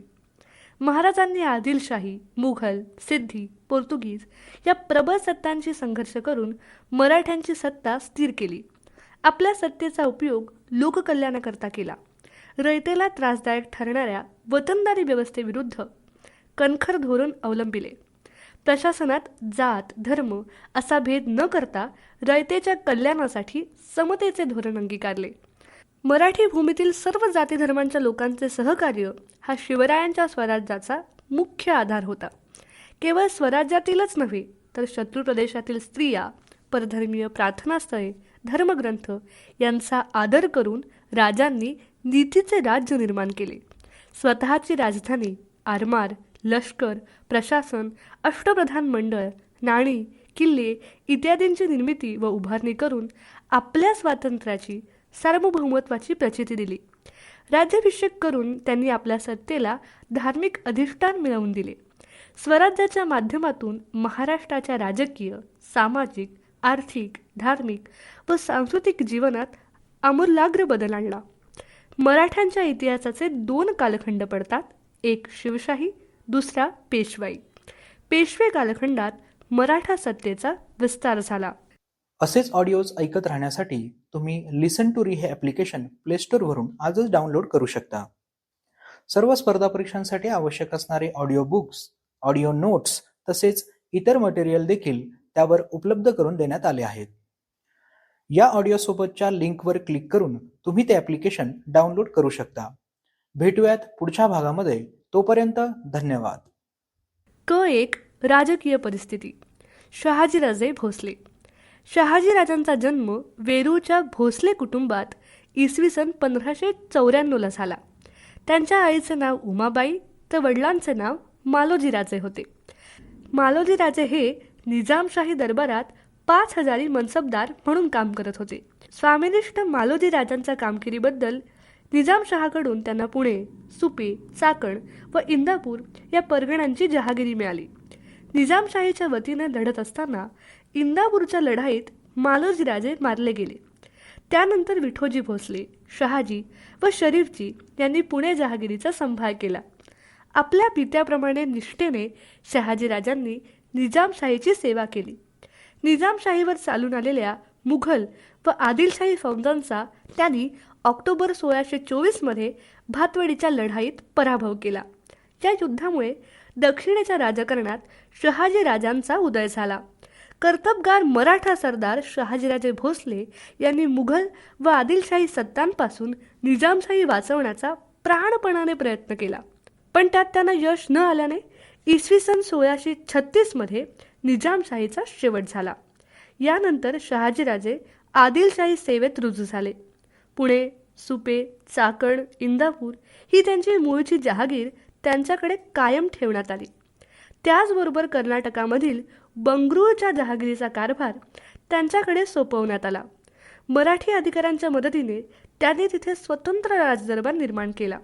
राज्यकारभाराची कार्यक्षम यंत्रणा उभी केली. स्वतंत्र न्यायव्यवस्था, जमीन महसूल व जमा खर्चाची व्यवस्था ठेवली. त्यांच्या पदरी विविध जाती धर्मांचे, बहुविध भाषा जाणणारे सुमारे 75 कवी व पंडित होते. शहाजीराजे स्वतः साहित्य, संगीत, कलादिकांच्या चर्चेत सहभागी होत असत. त्यांचे संस्कृत भाषेवर प्रभुत्व होते. बंगलोर, कोलार, होसकोट, दोडबाळापूर, सीरा, कनकगिरी व चिकबाळापूर इत्यादी प्रदेश शहाजीराजांच्या जहागिरीत मोडत होते. तिथे अनेक मराठी अंमलदार नेमून शहाजीराजांनी महाराष्ट्रीय संस्कृतीचा प्रचार व विकास केला. तसेच कर्नाटकातील हिंदू नायकांमध्ये सलोखा निर्माण केला. शहाजीराजांनी छत्रपती शिवाजी महाराजांच्या जडणघडणीत महत्त्वाचे योगदान दिले. शिमोगा जिल्ह्यातील होदिगेरे या गावी 23 जानेवारी 1664 त्यांचे अपघाती निधन झाले. शहाजीराजे यांच्या ऐतिहासिक कामगिरीबद्दल इतिहासकारांनी त्यांना राज्य निर्माता व राज्य संकल्पक म्हणून गौरवले आहे. राजमाता जिजाऊ व शिवाजी महाराजांचे बालपण. शहाजीराजे भोसले यांचा विवाह लखुजी जाधवांची कन्या जिजाबाई यांच्याशी डिसेंबर 1605 झाला. विवाहावेळी जिजाबाईंचे वय 10 वर्षे होते. पुढे त्यांच्या पोटी 19 फेब्रुवारी 1630 रोजी शिवनेरी किल्ल्यावर शिवरायांचा जन्म झाला. शिवाजी महाराजांचे बालपण खडतर होते. बाल शिवाजी व जिजाबाई बंगळूर मुक्कामी असताना शहाजीराजांनी बाल शिवाजीच्या शिक्षणाची व्यवस्था केली. शिवाजीराजांना रामायण, महाभारतातील कथांचा परिचय करून दिला. मराठी, संस्कृत व फारसी भाषेचे शिक्षण दिले. अश्वारोहण, तलवारबाजी, दांडपट्टा, भालाफेक, कुस्ती इत्यादींचे शिक्षण देण्यात आले. पुणे जहागिरीमध्ये शिवाजीराजांना राज्यकारभाराचे पहिले धडे जिजाबाईंकडूनच मिळाले. जिजाबाईंमध्ये राज्यकारभार कौशल्य होते. जहागिरीची व्यवस्था पाहत असताना अनेक तंटांचे निकाल हे जिजाबाईंनी स्वतःच लावले. तसेच त्यांनी अनेक वतने व देणग्या दिल्याचे संदर्भ सापडतात. मोठ्या संकटाला सामोरा जाण्याचा प्रसंग जेव्हा जेव्हा शिवाजी महाराजांवर आला तेव्हा तेव्हा ते आपल्या राज्याची व्यवस्था ही माता जिजाबाईंकडे सोपवून जात असत. आईच्या आशीर्वादाने आपणास यश येते अशी त्यांची श्रद्धा होती. बालपणी शिवाजी महाराजांच्या मनावर जिजाबाईंनी धर्मनिष्ठा, स्वातंत्र्य, चारित्र्यनिष्ठा व स्वाभिमान याचे संस्कार घडवले. शिवराज्याभिषेकानंतर मातोश्री जिजाबाई यांचे 17 जून 1674 रोजी निधन झाले. स्वराज्याची स्थापना. शहाजीराजांनी पुणे, सुपे, चाकण, इंदापूर या जहागिरीचा कारभार जिजाबाई व बाल शिवाजी यांच्याकडे सोपवला. जहागिरीतील प्रदेश शिवाजीराजांच्या ताब्यात तर जहागिरीतील किल्ले आदिलशाहीच्या ताब्यात होते. त्यामुळे प्रदेश रक्षणासाठी किल्ले ताब्यात असणे आवश्यक होते. पुण्यास येताच शिवाजी महाराजांनी 12 मावळ प्रांत काबीज केला. मावळ म्हणजे साधारणपणे शहाजीराजांच्या जहागिरीचा मावळत्या बाजूचा डोंगराळ प्रदेश होय. हा प्रदेश सह्याद्रीच्या धारेलगतचा आहे. या प्रदेशात अंदर मावळ, नाणे मावळ, पवन मावळ, कोरबार सेमा मावळ, पौडखोरे, मुठेखोरे, मुसेखोरे, गुंजन मावळ, कानतखोरे, वेळवंडखोरे, हिरडस मावळ आणि रोहिडखोरे यांचा समावेश होता. हा प्रदेश अत्यंत डोंगराळ आणि दुर्गम असून या प्रदेशाकडे मुस्लिम सत्तांचे पूर्ण दुर्लक्ष होते. शिवाजीराजांनी या प्रदेशात दंगलखोरांचा बंदोबस्त करून शांतता व सुव्यवस्था निर्माण केली. त्यामुळे रयतेच्या मनात महाराजांविषयी आदर आणि आत्मीयतेची भावना निर्माण झाली. शिवाजी राजांनी फौजेची उभारणी केली. संभाजी गावजी, येसाजी कंक, बाजी पासलकर, तानाजी मालुसरे, बाजीप्रभू देशपांडे, जीवा महाला, मदारी मेहतर, नेतोजी पालकर, बहिर्जी नाईक, मुरारबाजी देशपांडे इत्यादी जीवाभावाचे सवंगडी त्यांना मिळाले. शिवाजी राजांनी रोहिडेश्वराच्या मंदिरात स्वराज्य स्थापनेची शपथ घेतली. राजांनी इसवी सन 1646 तोरणा किल्ला जिंकून पुढे राजगड, कोंढाणा, पुरंदर यांसारखे महत्त्वपूर्ण किल्ले ताब्यात घेतले. छत्रपती शिवाजी महाराज व आदिलशाही संबंध. स्वराज्याच्या विस्तारासाठी जावळीचा दुर्गम प्रदेश मिळवणं छत्रपती शिवाजी महाराजांना आवश्यक वाटू लागलं. इसवी सन 1656 जावळीवर स्वारी करून आदिलशाही सरदार चंद्रराव मोरे याचा पराभव केला. जावळी विजयाने स्वराज्याच्या कक्षा रुंदावल्या. रायगडासारखा बुलंद किल्ला ताब्यात आला. जावळीचा प्रदेश आपल्या ताब्यातून गेल्याने आदिलशहाचा क्रोध अनावर झाला. छत्रपती शिवाजी महाराजांच्या बंदोबस्तासाठी अफजल खान या बलाढ्य सरदारास त्याने पाठवले. अफजल खानाबरोबर उघड्या मैदानावर लढाई करण्यापेक्षा दुर्गम प्रदेशात लढण्याचे महाराजांनी ठरवले. त्यानुसार महाराज राजगडावरून जावळी खोऱ्यातील प्रतापगडाकडे गेले. उभय पक्षात भेटीबाबत बोलणी झाली. त्यानुसार दिनांक 10 नोव्हेंबर 1659 रोजी प्रतापगडाच्या पायथ्याशी छत्रपती शिवाजी महाराज व अफजल खान यांच्यात भेट झाली. भेटीप्रसंगी अफजल खानाने दगा देताच प्रसंगावधान राखून अत्यंत चपळाईने महाराजांनी अफजल खानास ठार केले. त्यानंतर अल्पावधीतच महाराजांनी पन्हाळ्यापर्यंतचा आदिलशाहीचा प्रदेश जिंकला. अफजल खानाचा वध होऊन पन्हाळगडासारखा किल्ला महाराजांच्या ताब्यात गेल्यामुळे आदिलशाहीला धक्का बसला. पन्हाळगडासारखा अत्यंत महत्त्वपूर्ण किल्ला परत मिळवण्यासाठी सिद्धी जोहर यास प्रचंड फौज देऊन पन्हाळ्यावर पाठवले. महाराज पन्हाळ्यावर असतानाच सिद्धीने गडास वेढा दिला. वेढा दीर्घकाळ चालू राहिला. दरम्यानच्या काळातच शाहिस्तेखान पुण्यावर चालून आला. छत्रपती शिवाजी महाराज दुहेरी संकटात सापडले. महाराजांना किल्ल्यातून बाहेर पडणे आवश्यक वाटू लागले. जुलै 1660 रात्रीच्या वेळी निवडक सैन्यानिशी महाराज किल्ल्यातून बाहेर पडले. त्यांनी विशाळगडाकडे दौड सुरू केली. शत्रूने त्यांचा पाठलाग सुरू केला. बाजीप्रभू देशपांड्यांनी निवडक सैन्यानिशी पावनखिंडीत सिद्धीच्या सैन्यास रोखून धरले. प्रचंड धुमश्चक्री झाली. महाराज विशाळगडावर पोहोचल्याचा तोफेचा इशारा मिळताच बाजीप्रभूंनी देह सोडला. बाजीप्रभूंनी देह ठेवला. छत्रपती शिवाजी महाराज व मुघल संबंध. स्वराज्यावर चालून आलेला व पुण्याच्या लाल महालात तळ ठोकलेल्या शाहिस्तेखानाचा बंदोबस्त करण्याचं महाराजांनी ठरवलं. निवडक सैन्यानिशी महाराजांनी दिनांक 5 एप्रिल 1663 रोजी रमजानच्या दिवसात रात्री खानावर छापा टाकला. महाराजांनी शाहिस्तेखानावर वार केला, पण तो बोटावर निभावला. शाहिस्तेखानाची बोटे छाटली गेली. खानाची बेइज्जती झाली. औरंगजेब बादशहाने अपयशी ठरलेल्या शाहिस्तेखानाची बंगालच्या सुभ्यावर रवानगी केली. शाहिस्तेखानाने सतत 3 वर्षे स्वराज्यातील प्रदेशाची लूट केली. याचा बदला घेण्यासाठी महाराजांनी मुघलांच्या वैभवशाली सुरत शहरावर स्वारी करण्याचे ठरवले. छत्रपती शिवाजी महाराजांनी जानेवारी 1664 रोजी सुरतेवर स्वारी केली. यावेळी महाराजांनी तेथील सामान्य जनतेला व धार्मिक स्थळांना उपद्रव केला नाही. सुरत स्वारीमुळे सम्राट औरंगजेबाची बेइज्जती झाली. मराठ्यांचा कायमचा बंदोबस्त करण्यासाठी सम्राट औरंगजेबाने मिर्झा राजे जयसिंग याला व दिलेर खानाला प्रचंड फौज देऊन दक्षिणेत पाठवले. त्यांनी महाराष्ट्रात येऊन सर्व बाजूंनी शिवाजी महाराजांना अडचणीत टाकले. छत्रपती शिवाजी महाराजांनी जीवितहानी टाळण्यासाठी जयसिंगाबरोबर वाटाघाटी करून पुरंदरचा तह केला. या तहाने मुघलांना 23 किल्ले व 4 लक्ष होण्याचा प्रदेश देण्याचे मान्य केले. परिणामतः या तहामुळे स्वराज्याच्या कार्याला काही काळ खीळ बसली. पुरंदरच्या तहानंतर मिर्झा राजे जयसिंगाच्या प्रस्तावानुसार शिवाजी महाराज सम्राट औरंगजेबाच्या भेटीसाठी पुत्र संभाजी व निवडक विश्वासू सहकाऱ्यांसह आग्र्यास रवाना झाले. 12 मे 1666ला औरंगजेबाच्या वाढदिवशी ही भेट झाली.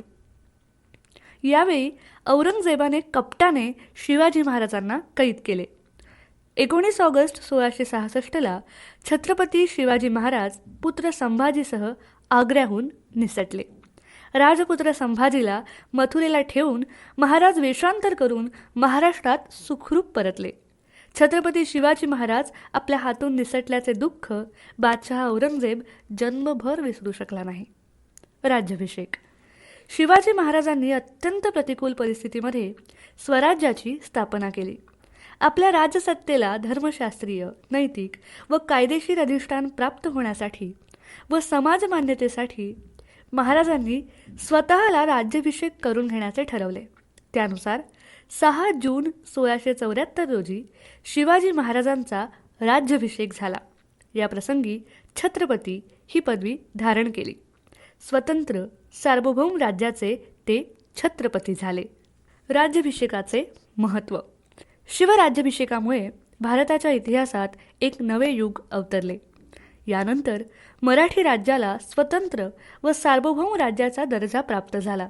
राजपत्रावर यापुढे क्षत्रिय कुलावतंस श्री राजा शिवछत्रपती असा निर्देश करण्यास सुरुवात झाली. राज्यारोहणापासून नवा राज्याभिषेक शक सुरू करण्यात आला. त्यामुळे महाराज युगप्रवर्तक शककर्ते ठरले. स्वतंत्र कालगणनेमुळे त्यांची सत्ता सार्वभौम होती हे सिद्ध झाले. महाराजांनी स्वतःची शिवराई व होन ही नाणी पाडली. छत्रपतींना सर्व जाती धर्माच्या गुन्हेगारांना शिक्षा करण्याचा अधिकार मिळाला. स्वराज्यातून सुराज्याकडे वाटचाल सुरू झाली. कर्नाटक मोहीम. राज्याभिषेकानंतर छत्रपती शिवाजी महाराजांनी कर्नाटक मोहीम आपल्या हाती घेतली. कर्नाटक मोहिमेसाठी कुतुबशहाने सर्वतोपरी मदत करण्याचे मान्य केले. तुंगभद्रा ते कावेरीपर्यंतचा मुलूक छत्रपतींच्या अधिपत्याखाली आला. जिंजीचा किल्ला जिंकला. तंजावरमध्ये आपला सावत्र भाऊ व्यंकोजी याच्याबरोबर सलोख्याची बोलणी केली. स्वराज्याचा विस्तार रायगडापासून जिंजीपर्यंत झाला. शिवछत्रपतींच्या स्वराज्याने रयतेस अभिप्रेत असलेली राजसत्ता प्रत्यक्षात आणली. 3 एप्रिल 1680 रोजी छत्रपती शिवाजी महाराजांचे रायगडावर निधन झाले. स्वातंत्र्य लढ्याचा असामान्य सेनानी व थोर मानवतावादी राजा म्हणून शिवाजी महाराजांचे भारताच्या व जगाच्या इतिहासात अनन्यसाधारण महत्त्व आहे. छत्रपती शिवाजी महाराजांचे योगदान. भारताच्या इतिहासात होऊन गेलेल्या लोकोत्तर पुरुषांमध्ये छत्रपती शिवाजी महाराजांचा आदरानं उल्लेख केला जातो. सामान्य रयतेला सुखी करण्यासाठी महाराजांनी विविध उपाययोजना आखल्या. रयतेचे शोषण व जुलूम करणाऱ्या वतनदारांचे हक्क काढून घेतले. रयतवारी पद्धती सुरू केली. कठोर शिक्षा करून चोरांचा व गुंडांचा बंदोबस्त केला. अधिक शेती लागवडीखाली यावी म्हणून शेतकऱ्यांना व गावच्या पाटलांना प्रोत्साहन दिले. पडीक जमीन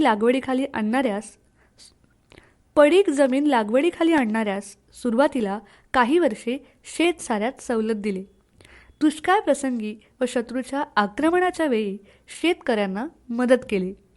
आवश्यकता भासेल तेव्हा सरकारकडून शेतकऱ्यांना कर्ज व बी बियाणं पुरवण्याची देखील व्यवस्था केली.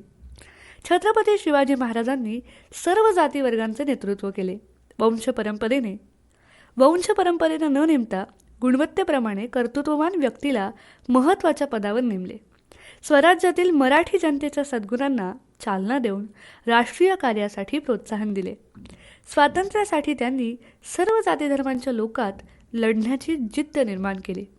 त्यामुळेच पुढील काळात संताजी घोरपडे व धनाजी जाधव यांसारखे उत्कृष्ट सेनानी तयार झाले.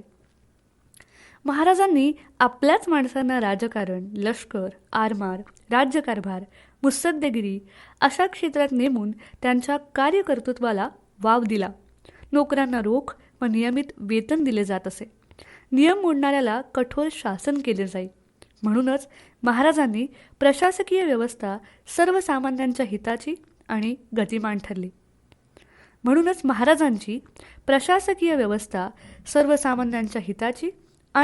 गतिमान ठरली. छत्रपती शिवाजी राजांनी राज्य शिष्टाचाराचे संकेत तंतोतंत पाळले. डामडौल, चैनबाजी, विलासी वृत्ती यांना त्यांनी थारा दिलाच नाही. रयतेच्या कल्याणालाच प्राधान्य दिले. स्वतःच्या मालकीचे किल्ले, लष्कर व आरमाराची उभारणी करून शत्रूपासून स्वराज्याचे रक्षण केले. लष्करी बळावर जावळीचे चंद्रराव मोरे, शहजादा मुराद बक्ष, कारतलब खान, जसवंत सिंग, शाहिस्ते खान यांच्यावर मात केली. महाराजांच्या आरमारातही इब्राहिम खान, दौलत खान, मायनायक भंडारी, सिद्धी समूळ, सिद्धी मिस्त्री यांशिवाय ख्रिश्चन, कोळी वगैरे अनेक जाती जमातीचे लोक होते. महाराजांनी हेर खाते व लष्कर यांच्यात समन्वय राखला होता. महाराजांमध्ये जागरूकता, सतर्कता, धाडस व संघटन कौशल्य हे गुण उपजतच होते. अनेक महत्त्वाच्या मोहिमांचे नेतृत्व त्यांनी स्वतः केले. युरोपियन लोक आपल्यापेक्षा व्यापार, विज्ञान, तंत्रज्ञान, दारुगोळा वगैरे क्षेत्रात प्रगत आहेत हे महाराजांना ज्ञात होते. म्हणून त्यांनी फ्रेंच, पोर्तुगीजांकडून तोफा व दारुगोळा मिळवला होता. त्याचप्रमाणे इंग्रजांकडे तोफा व दारुगोळ्याची मागणीही केली होती. पण इंग्रजांनी त्याकडे दुर्लक्ष केले. कर्नाटक मोहिमेवर असताना त्यांनी मद्रासच्या इंग्रजांकडे अभियंते, तंत्रज्ञ याबाबत मागणी केली होती. या लोकांकडून मराठी माणसांना स्थापत्य व लष्करविषयक तंत्रज्ञान शिकता यावे आणि आपल्या लष्करातही तज्ज्ञ मराठी मंडळी निर्माण व्हावी असा महाराजांचा यामागचा आधुनिक दृष्टिकोन होता. मराठा स्वातंत्र्ययुद्ध. छत्रपती संभाजी महाराज. छत्रपती शिवाजी महाराजांच्या मृत्यूनंतर युवराज संभाजी छत्रपती झाले. छत्रपती संभाजी महाराजांना सिद्धी, पोर्तुगीज व मोगल यांच्याबरोबर सतत संघर्ष करावा लागला. मराठ्यांचे स्वातंत्र्य संपवण्यासाठी खुद्द औरंगजेब प्रचंड सैन्यानिशी महाराष्ट्रात उतरला. छत्रपती संभाजींच्या शौर्यामुळे शत्रूस फार मोठी दहशत बसली. छत्रपती शिवाजी महाराजांच्या मृत्यूनंतर ज्येष्ठ पुत्र या नात्याने छत्रपती पदावर संभाजींचा पूर्ण हक्क होता. परंतु रायगडावरील अण्णाजी दत्तो, प्रल्हाद निराजी, मोरोपंत पिंगळे इत्यादी प्रधानांनी त्यांचा हक्क डावलून राजाराम महाराजांना छत्रपती म्हणून घोषित केले. तेव्हा युवराज संभाजी राजांनी विरोधकांचा बंदोबस्त करून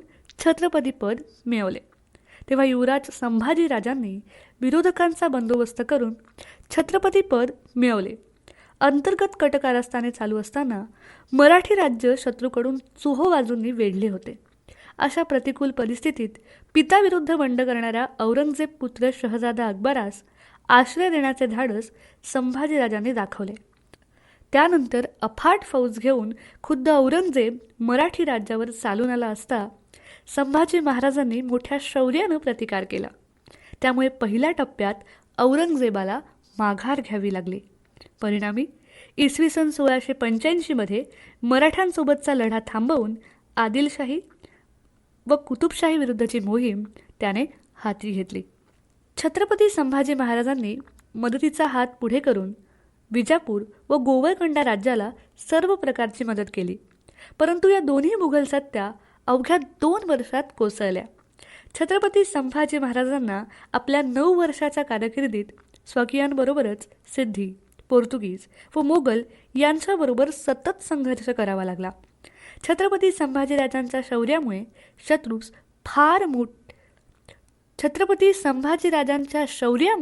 शत्रूस फार मोठी दहशत बसली.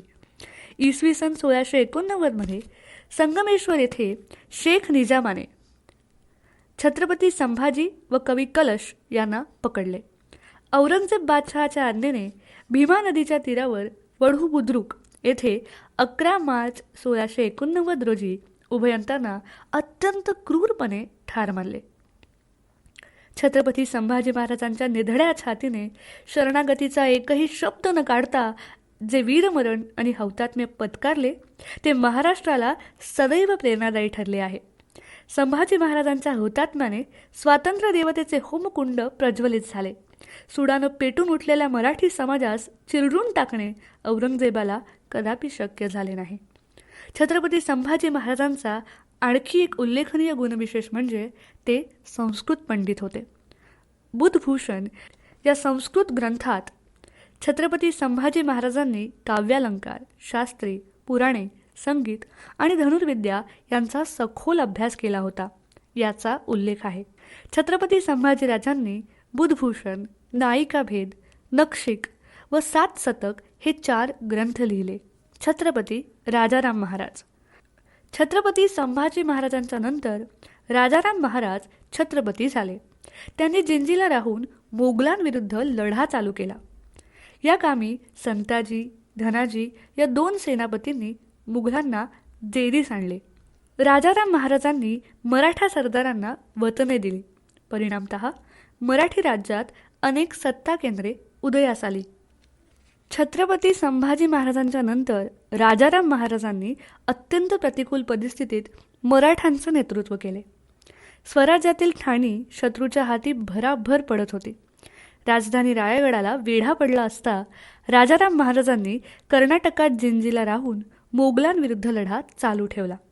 आपल्या मृदू व सौजन्यशील स्वभावानं त्यांनी हाताखालच्या माणसात आदराचे स्थान मिळवले. रामचंद्रपंत अमात्य, शंकराजी नारायण या 2 प्रधानांकडे महाराष्ट्रातील स्वराज्याचा कारभार सोपवला. तसेच त्यांना निर्णय स्वातंत्र्य दिले. राजाराम महाराजांच्या कार्यकाळात संताजी घोरपडे व धनाजी जाधव या सेनानींनी मोघल पक्षाकडील अलीमर्दान खान, इस्माईल खान, शेख निजाम, जानानिसार खान, सरजा खान, तहब्बूर खान अशा नामांकित सरदारांना पराभूत करून शत्रूला सलो की पळो करून सोडलं. त्यामुळे मराठ्यांचे नीतिधैर्य वाढले. संताजी धनाजी जवळ आला आहे असे समजताच मोगल सेनेस भीतीने कापरे भरे. राजाराम महाराजांच्या कार्यकाळात कर्तबगार मराठ्यांनी औरंगजेबाकडून स्वराज्याचा मोठा हिस्सा परत जिंकून घेतला. एवढेच नव्हे तर नर्मदा ओलांडून माळव्यात लष्करी धामधूम माजवली. राजाराम महाराजांनी मराठा सरदारांना वतने व जहागिरा दिल्या. इसवी सन 2 मार्च 1700 मध्ये राजाराम महाराजांचा सिंहगडावर मृत्यू झाला. महाराणी ताराबाई. महाराजांच्या मृत्यूनंतर महाराणी ताराबाईने औरंगजेबाच्या मृत्यूपर्यंत मुघलांशी संघर्ष करून स्वराज्याचे रक्षण केले. मुघल शत्रूविरुद्ध प्रथम छत्रपती संभाजी, त्यानंतर छत्रपती राजाराम व पुढे महाराणी ताराबाईंनी लढा दिला. या सोनेरी पर्वाला मराठ्यांचे स्वातंत्र्य युद्ध असं म्हणतात. राजाराम महाराजांच्या मृत्यूनंतर महाराणी ताराबाईंनी आपले वैधव्याचे दुःख बाजूला ठेवून मराठी सत्तेची सूत्र आपल्या हाती घेतली. औरंगजेबाने नव्या उत्साहाने मराठ्यांच्या ताब्यातील किल्ले जिंकण्याची मोहीम हाती घेतली. त्यामुळे सर्व लष्करी धुमश्चक्री चालू होती. अशा परिस्थितीत उत्तम राज्यकारभार, लष्करी मोहिमांचे संयोजन, राज्यातील सेनानी अधिकाऱ्यांवर देखरेख व वचक या बाबतीत ताराबाईंनी महत्त्वाची कामगिरी बजावली. स्वराज्यातील औरंगजेबाच्या हालचालींना पायबंद घालण्यासाठी त्यांनी आक्रमक पवित्रा घेतला. मराठी सेनानींना धाडसीपणाने खानदेश, माळवा, गुजरात या मोगल प्रदेशात आक्रमणे करण्यास सुरुवात केली. मराठी सेनानींना धाडसीपणाने खानदेश, माळवा, गुजरात या मोगल प्रदेशात आक्रमणे करण्यास प्रोत्साहन दिले. औरंगजेबाच्या मृत्यूपर्यंत मोगलांशी संघर्ष करून स्वराज्याचे रक्षण केले. औरंगजेबासारख्या महाबलाढ्य सत्ताधीशांशी एका चिमुकल्या राज्याच्या राणीने सतत 7 वर्षे इतका प्रदीर्घ काळ संघर्ष केल्याचे एकही उदाहरण भारताच्या इतिहासात सापडत नाही. मराठ्यांचे स्वातंत्र्य युद्ध हे लोकयुद्ध होते.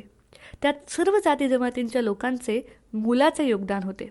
मराठ्यांच्या स्वातंत्र्य युद्धाचा शेवट औरंगजेब बादशहाच्या मृत्यूने झाला. छत्रपती शाहू, महाराणी ताराबाई यांच्यातील यादवी. मराठा स्वातंत्र्य संग्रामाच्या काळात संभाजी महाराजांच्या पत्नी राणी येसूबाई व पुत्र शाहू औरंगजेबाच्या कैदेत होते. इसवी सन 1707 मध्ये औरंगजेबाच्या मृत्यूमुळे मराठा स्वातंत्र्य संग्रामाचा शेवट झाला. दुही निर्माण करण्यासाठी 8 मे 1707 रोजी शाहूंची कैदेतून सुटका केली. शाहू महाराष्ट्रात आले. महाराणी ताराबाईने त्यांचा गादीवरील हक्क नाकारून त्यांना तोतया म्हणून घोषित केले. उभय पक्षांनी युद्धाची तयारी केली. दरम्यानच्या काळात छत्रपती शाहूच्या पक्षातील बाळाजी विश्वनाथने मराठ्यांचे सेनापती धनाजी जाधव यांचे मतपरिवर्तन केले. भीमा नदीच्या काठी खेड येथे युद्ध होऊन शाहूच्या पक्षाचा विजय झाला. छत्रपती शाहू महाराजांनी सातारा येथे स्वतःचा राज्याभिषेक केला. त्यामुळे महाराणी ताराबाईने कोल्हापूर येथे मराठ्यांच्या दुसऱ्या गादीची स्थापना केली. सातारा कोल्हापूर या दोन गाद्यांमधील संघर्ष वारणेच्या तहाने संपला. त्यामुळे मराठ्यांच्यातील यादवीची समाप्ती झाली.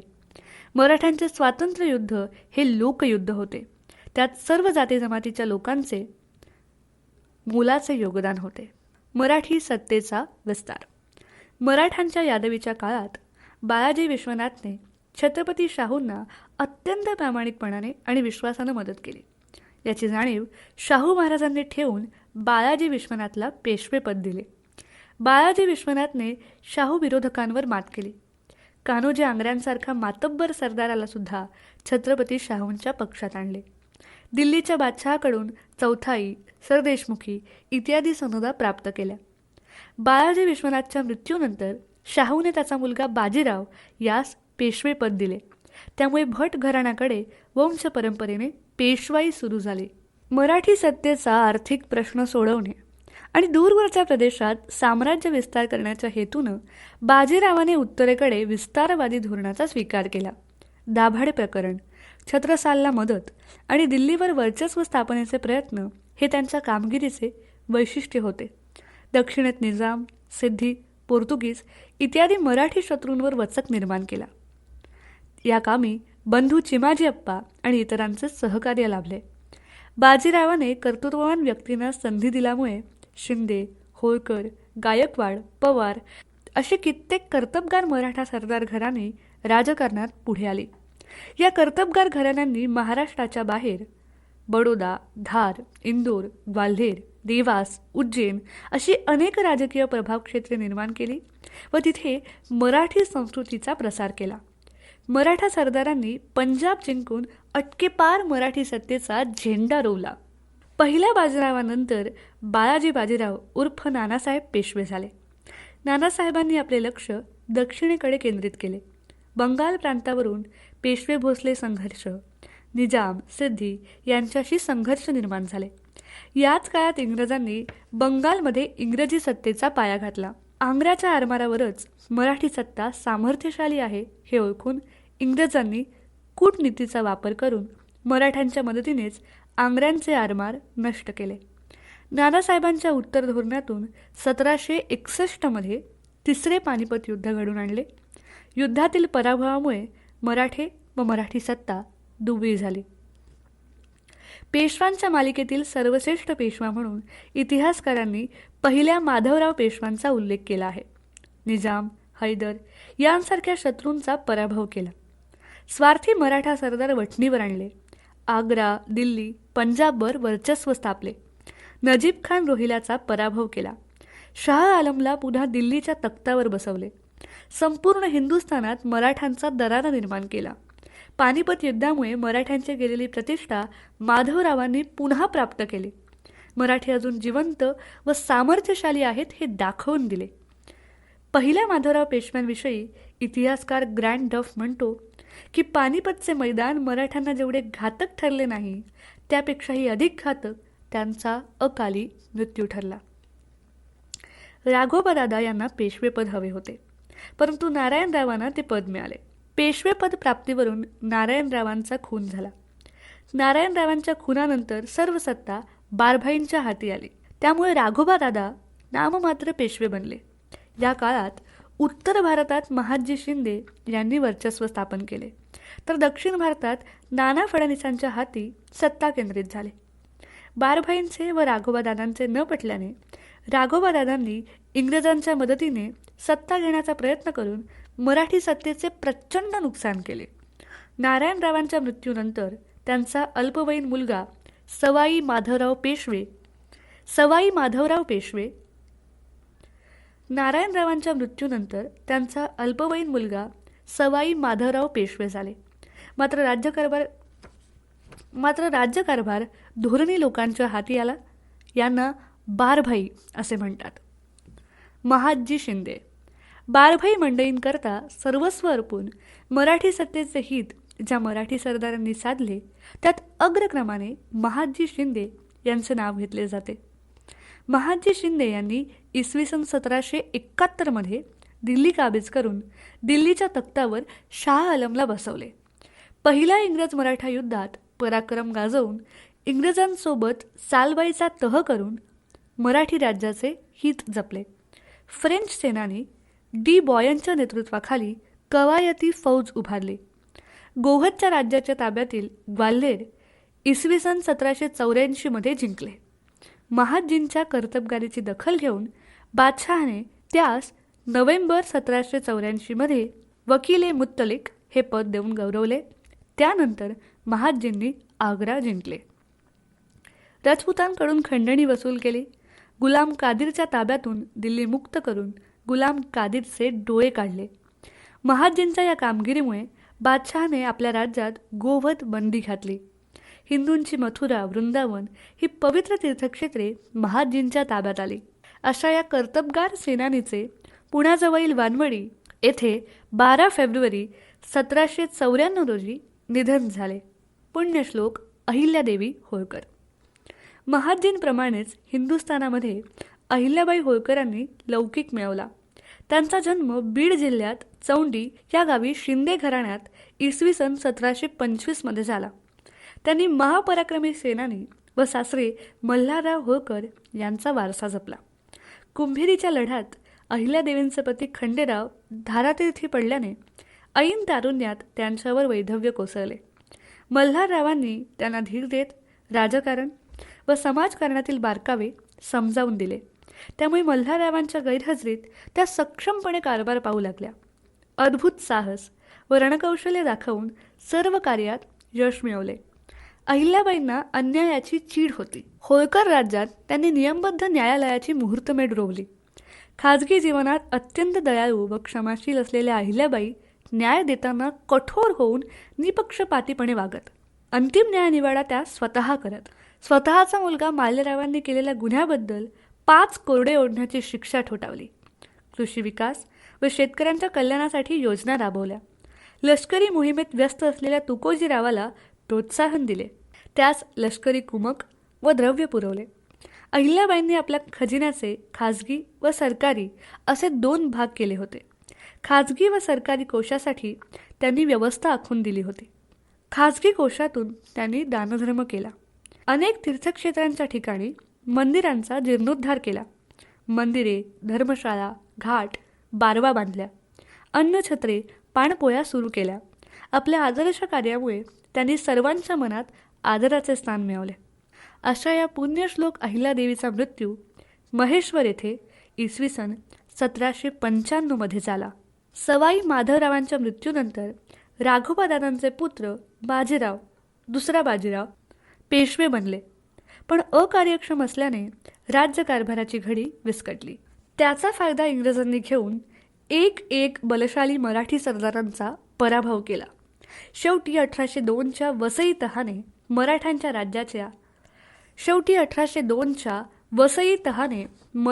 राज्याची ऱ्हासाच्या दिशेने वाटचाल सुरू झाली.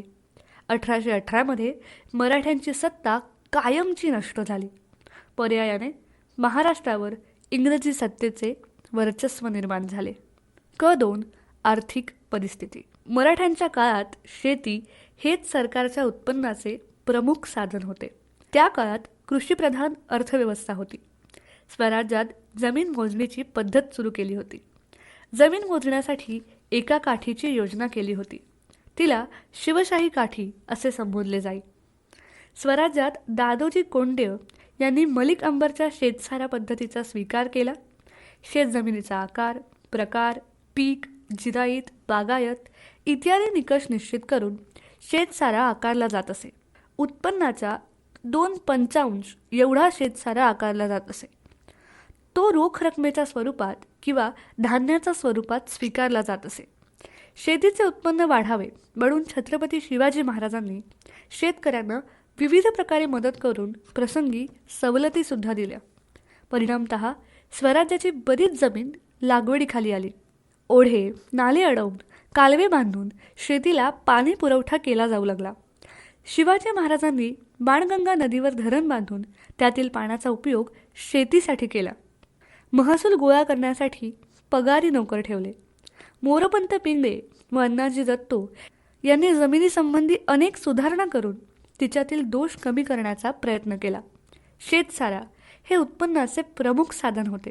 याशिवाय चौथाई व सरदेशमुखी, जकात, दंड, हळकी, भेटवस्तू, इनामपट्टी, लूट इत्यादी माध्यमातून सरकारी खजिन्यात भर पडत असे. उद्योगधंदे व बाजारपेठा.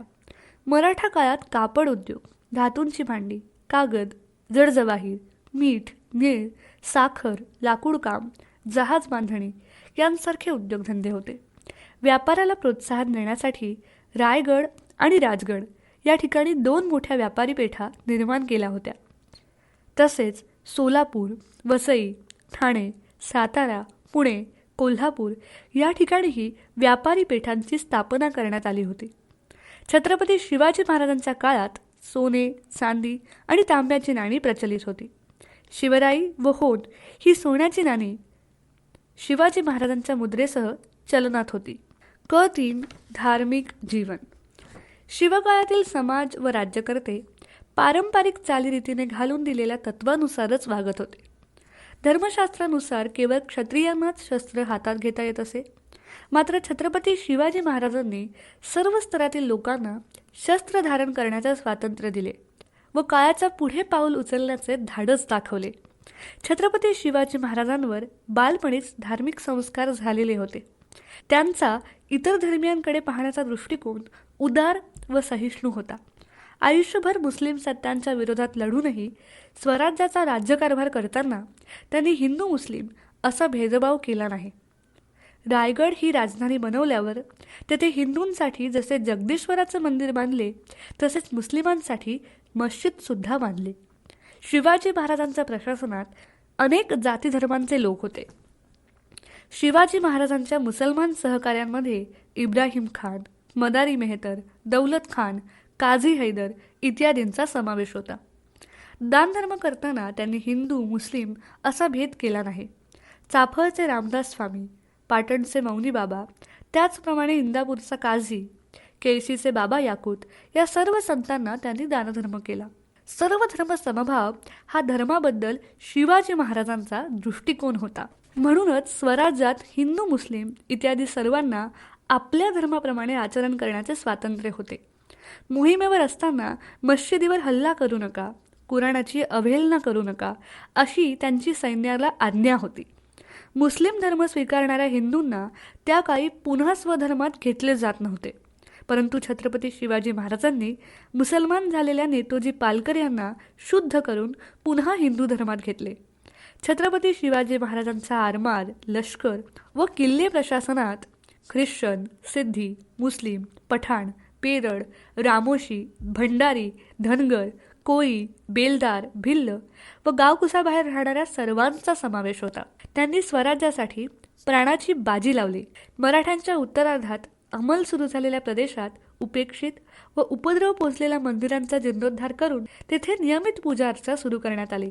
तीर्थक्षेत्रांच्या ठिकाणी देवळे, घाट, कुंडे, धर्मशाळा उभारल्या, अन्नछत्रे उभारली. मोहिमेवर असताना त्या ठिकाणच्या प्रसिद्ध मंदिरांना ते भेटी देत असत. क4 सामाजिक व सांस्कृतिक जीवन. मराठा काळात बहुतांश लोक खेड्यात राहत होते. खेड्यांमध्ये 2 विभाग होते. गावाच्या लोकवस्ती विभागाला पांढरी असे म्हणतात, तर लागवडीखाली असलेल्या शेतीस काळी किंवा काळीआई असे म्हणत असत. गावामध्ये पाटील, कुलकर्णी, चौगुले, शेटे, महाजन, देशमुख, देशपांडे, मिरासदार, बलुतेदार इत्यादी वंश परंपरेने राहत होते. संपूर्ण गावगाडा हाकण्याची जबाबदारी त्यांच्यावर असे. पाटील, कुलकर्णी, देशमुख यांना गावात विशेष मानसन्मान असे. बलुतेदार व अलुतेदार. मराठा कालखंडामध्ये गावात विकासासाठी व स्थैर्यासाठी बलुतेदारांनी मोलाची कामगिरी बजावली आहे. वर्षभर त्यांनी शेतकऱ्यांच्या गरजा भागवायच्या. त्या मोबदल्यात त्यांना सुगीच्या काळात पिकाचा काही हिस्सा दिला जाई. त्यालाच बलुत असं म्हटलं जाईल. प्रत्येक गावात बलुतेदार असे. याशिवाय अलुतेदारसुद्धा गावच्या गरजा भागवत असत. आहार व वेशभूषा. सर्वसामान्यपणे आहारात ज्वारी, बाजरी, कडधान्ये, दूध, भात, मसाले यांचा वापर होत असे. सण उत्सवांच्या वेळी गोड अन्नपदार्थ बनवले जात असे. शाकाहारी व मांसाहारी असे दोन्ही प्रकारचे लोक समाजात होते. पान, सुपारी, तंबाखू खाण्याची प्रथा होती. धोतर, बाराबंदी, पागोडे, पगडी, उपरणे असा पुरुषांचा पेहराव असे, तर स्त्रिया लुगडे, चोळी, पैठणी ही वस्त्रे परिधान करत असत. तसेच कर्णफुले, बांगड्या, नथ, बाजूबंद, डोरले, कमरपट्टा, जोडवी इत्यादी दागिने परिधान करत असत. महाराष्ट्राला प्राचीन काळापासून उज्ज्वल सांस्कृतिक परंपरा लाभली आहे. मराठी समाजानं ही परंपरा जपली आहे. मराठ्यांचे दक्षिणेकडे तंजावरपर्यंत तर उत्तरेकडे दिल्लीपर्यंत वर्चस्व निर्माण झाल्याने कला व संस्कृतीच्या बाबतीतही महाराष्ट्रावर त्याचा परिणाम झाल्याचे आढळून येते. शिक्षण. पारंपरिक पद्धतीचे शिक्षण महाराष्ट्रातही दिले जात असे. मंदिरात तथा झाडाखाली पाठशाळा भरत असत. त्या काळचा समाज गरजेनुसार मल्लविद्या, लष्करी शिक्षण, व्यवहारी शिक्षण, व्यावसायिक व धार्मिक शिक्षण पाठशाळांमधून दिले जात असे. शिक्षणात पाठांतर पद्धतीवर भर होता. कला. पेशवे काळात पोवाडा, लावणी, तमाशा हे मनोरंजनाचे प्रकार अत्यंत लोकप्रिय होते. त्यातूनच संगीताचे संवर्धन झाल्याचे दिसून येते. मराठा राज्यकर्त्यांनी संगीत कलेस चालना दिली. पुण्यातील पेशवे दरबारामध्ये नर्तकी, गायक, वादक आपली कला सादर करत असत. लोक सण, समारंभ, उत्सवाच्या वेळी संगीताचा आनंद घेत असत. पेशवे काळात श्रीधर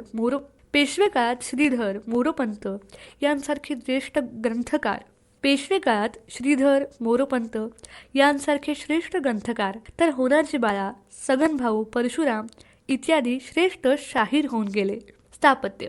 लेणे स्थापत्यासाठी महाराष्ट्र जसा प्रसिद्ध आहे तसाच दुर्ग स्थापत्याकरता सुप्रसिद्ध आहे. इसवी सन 17च्या शतकापर्यंत दुर्ग स्थापत्यांना अनन्यसाधारण महत्त्व होते. छत्रपती शिवाजी महाराजांनी अनेक नवे किल्ले बांधले तसेच जुन्या किल्ल्यांची डागडुजी केली. छत्रपती शिवाजी महाराजांना स्थापत्यशास्त्राचे चांगले ज्ञान होते. हिरोजी इंदुलकर, आबाजी सोनदेव, मोरोपंत पिंगळे या स्थापत्य विशारद तज्ञांच्या मार्गदर्शनाखाली किल्ल्यांची निर्मिती झाली.